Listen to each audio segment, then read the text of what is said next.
Hey guys, My Life in Video here, and welcome to my new series I'm going to be doing, which is tutorials and other things like graphics and stuff like that.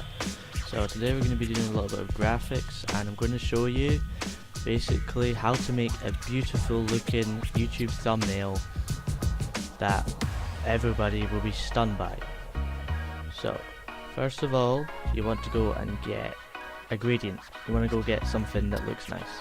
So you want to just type in texture backgrounds on Google Images and just look for a texture you like. I chose this one, so I'm going to go and insert that into our thing.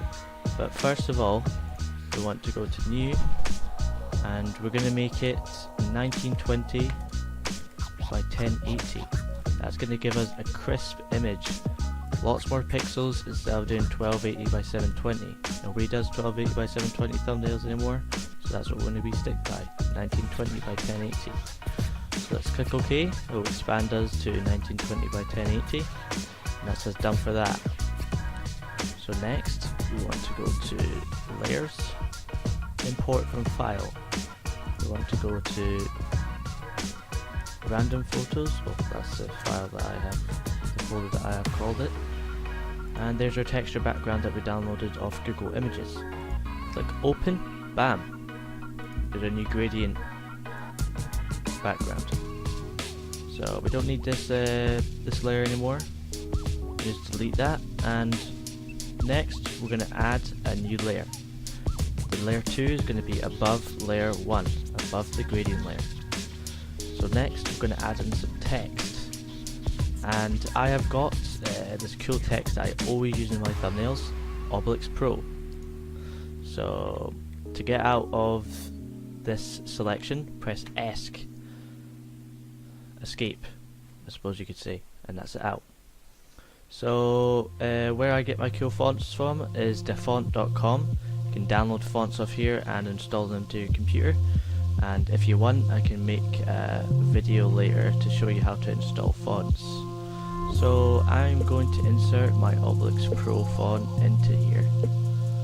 So let's make it a nice size, something around that, actually a little bit bigger, around 144. There you go. Actually, let's do it max size. So this tutorial is just going to be called Test Thumbnail. So there you go, Test Thumbnail, that's all done. So if you want to move it, there's this little arrow sticks here. You can just move them about all over the place. So let's move it to about there. And to color it, go over to colors and just go around the wheel until you like a color. Stick with that. Don't normally go with green on my thumbnails, but let's go with that anyway. So once we've got that, we want to add a nice gradient. The gradient tool you guys will already have installed on the basic paint.net, but later on in the video I'm going to be adding different effects, and I have lots of other different effects installed, and in a later video I can show you all the add-ons that I have and to make it look better basically. But for now you're going to have to stick with the basic tools that paint.net has, because you won't be able to make it look nice unless you install the add-ons. I can put down in the description the add-ons to help you out. So we're going to be adding a gradient. So pick the colors that you most like for the primary. The primary should always be the brightest color. Secondary, we go to the darkest shade of that color. So let's go to about there. So now we click gradient, and then we'll click magic wand first. Hold shift, click on the text, so it goes like that. Now click gradient, and you can click all these different gradient options and try it out as you want, but I normally just use these two. So for this one we're going to be using the linear tool. So for the linear tool, you just use it how you want basically. So we're just going to do that, make it look a little bit nicer. There you go, so now we have a gradient. So it looks a lot better. Next we're going to be adding a drop shadow.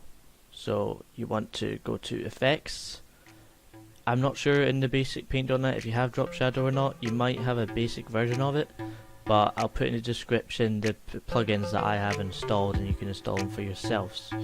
So let's go to drop shadow, and it changes it to the green outer shadow. But we're going to want to do a black one to make it look and stand out. So there we go, that's your drop shadow. You can make it bigger, make it to about there. Now it looks nice, it looks 3D.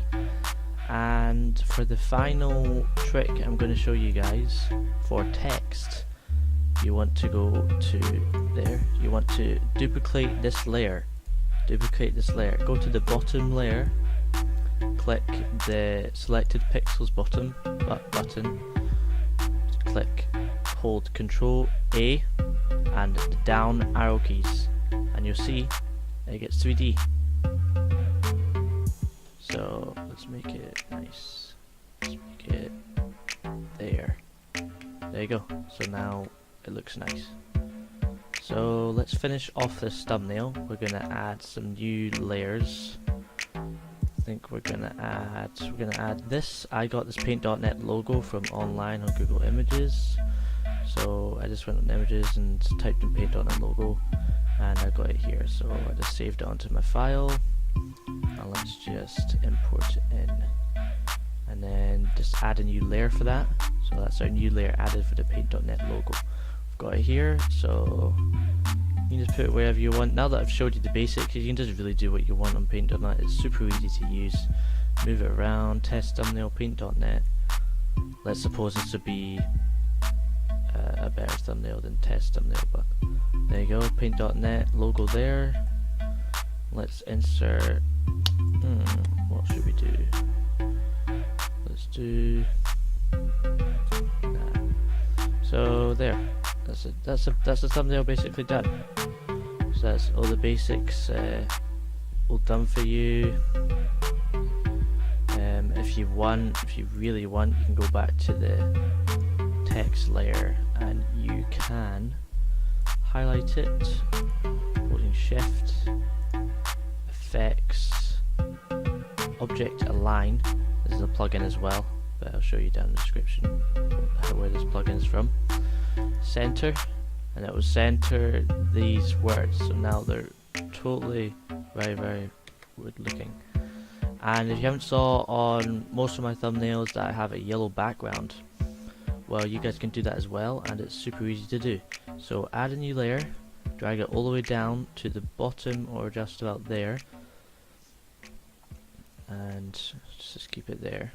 So we're going to want to go to our gradient layer, and we'll click on the selected pixel button, and then we're going to want to make it a little bit smaller. There we go.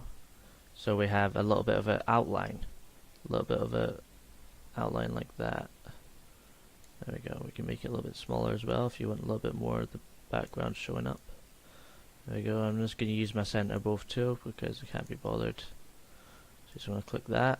There we go. Make it nice. There we go. It's centered there.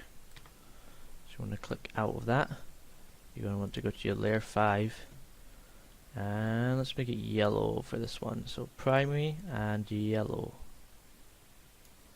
And your bucket tool, easy as pie. And there. And move the layer, don't panic, move the layer down below the gradient. And boom, you've got it there. So thank you so much for watching my tutorial on how to do a crazy good looking thumbnail. And don't forget to subscribe, like and share. See you guys later.